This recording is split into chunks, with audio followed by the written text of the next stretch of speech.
ఉషోదయం ప్రేమించు కాపరి ఉషా కిరణాలు ఉదయకాలపు వాక్య ధ్యానమునకు మిమ్మల్ని ఆహ్వానిస్తున్నాం. ప్రార్థన. సర్వశక్తి గల యేసయ్య, సర్వోన్నతుడ, గొప్ప దేవ, ఈ ఉదయకాల సమయానికై వందనములు. మమ్మల్ని ప్రేమించి మరి ఒక దినమును నీ కృప చేత అనుగ్రహించినందుకు వందనములు.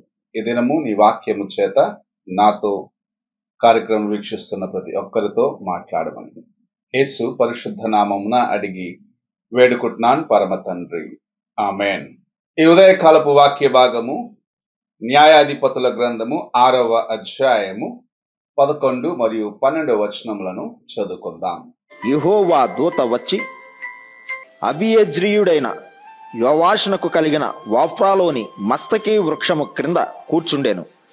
యోవాషు కుమారుడైన గిద్యోను మిద్యానీయులకు మరుగయుండునట్లు గానుగ చాటున గోధుమలను దోళ్లగొట్టుచుండగా యెహోవా దూత అతనికి కనబడి, పరాక్రమము గల బలాఢ్యుడా, యెహోవా నీకు తోడై ఉన్నాడని అతనితో అనగా, మనము చదివిన వాక్య భాగములో దేవుని దూత గిద్యోనుకు ప్రత్యక్షమై ఆయనను దేవుని యొక్క పని కోసం సిద్ధపరిచే కార్యమును చూడగలము. గిద్యోను ఎందు నిమిత్తమై దేవుని యొక్క పని చేయుటకు ఎన్నుకొనబడినాడు అన్న కార్యమును మనము 6వ అధ్యాయము 1 నుండి 10 వచనములు చదివినట్లయితే చూడగలము. దేవుని ప్రజలైన వారు దేవుని మరచి తమ ఇష్టానుసారముగా జీవిస్తున్నప్పుడు ప్రభు వారిని మిద్యానీయుల చేతికి అప్పగించినాడు.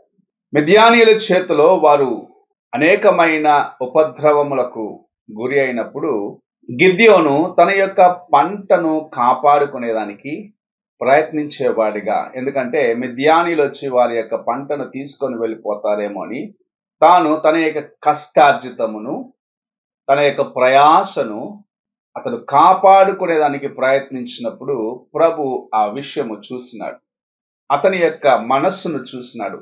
తన యొక్క ప్రయాసను, తన యొక్క కష్టార్జితమును శత్రువు ఎత్తుకొని పోకుండగా తాను దాన్ని భద్రపరచుకోవాలని తలంచిన కార్యమును ప్రభువు చూసినాడు.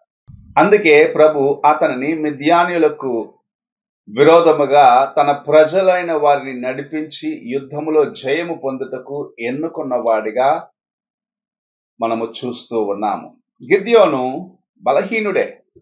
మనము చూసినట్లయితే తర్వాత సంభాషణలో తన యొక్క బలహీనతను చూపిస్తూ ఉన్నాడు. కానీ ప్రభు అతనిలో ఉన్న మంచి గుణమును చూసినాడు. తన యొక్క ప్రయాసను తాను ఇతరులకు ఇవ్వటానికి ఇష్టపడలేదు. ఈ దినమున మనకు ప్రభు కొన్ని కార్యములు ఇచ్చి ఉన్నాడు. మనల్ని ప్రేమించి తన కృప చేత మనకు కొన్ని ఆశీర్వాదములను అనుగ్రహించి ఉన్నాడు. నీవు వాటిని ఎలాగూ భద్రపరుచుకొని దేవుని కొరకు జీవించాలా అన్న ఆశను కలిగి ఉన్నావో దాన్ని బట్టే ప్రభువు నిన్ను ఆశీర్వదిస్తాడు అని దేవుని యొక్క వాక్యము సెలవిస్తూ ఉన్నది. నీకు ఇవ్వబడిన దేవుని యొక్క కృపను నిర్లక్ష్యపరిచినట్లయితే, నీకు ప్రభు ఇచ్చిన ఆశీర్వాదములను నిర్లక్ష్యపరిచినట్లయితే, నీవు ఎంతగా జ్ఞానము కలిగిన వ్యక్తిగా ఉన్నను సరే, ఎన్ని తలాంతులు నీ జీవితంలో ఉన్నను సరే, ప్రభు నిన్ను ప్రేమించి ప్రభు నీ కోసం సిద్ధపరిచిన కార్యములను నిర్లక్ష్యపరిచినట్లయితే, నీ ప్రయాసను నీవు వ్యర్థమైన వాటి కొరకు ఖర్చు పెట్టినట్లయితే ప్రభు నిన్ను తన యొక్క కృపకు దూరము చేస్తాడు. మనకు బాగా తెలుసు దేవుని యొక్క కార్యములు ఇలాగనే ఉంటున్నాయి. ఎవరైతే ఇవ్వబడిన వాటిని ఉపయోగించుకొని ఇంకను దేవుని కోసము బలముగా వాడబడాలని ఆశిస్తున్నారో వారిని ప్రభువు చూస్తూ ఉన్నాడు. గిద్యోను యొక్క జీవితంలో తన కష్టార్జితము, తాను ప్రయాసపడి విత్తిన పంట శత్రువుల చేతికి వెళ్ళరాదు అన్న మనస్సును ప్రభువు చూసినాడు. పరాక్రము గల బలాఢ్యుడా అని అతని పిలుచడం మనం చూస్తూ ఉన్నాం. అతని యొక్క పరిస్థితి మనము చూసినట్లయితే దొంగచాటుగా పిరికితనముగా ధాన్యము దొల్లగొట్టుకున్న ఒక స్థితిలో ఉన్నాడు. కానీ అతని యొక్క మనస్సులో ఉన్న ఆశను ప్రభువు చూసినాడు. నీ హృదయంలో ఉన్న వాంఛను ప్రభువు చూస్తూ ఉన్నాడు. నీ యొక్క తలంపులను ప్రభువు చూస్తూ ఉన్నాడు. నీ యొక్క ప్రవక్తలను ప్రభు చూస్తూ ఉన్నాడు.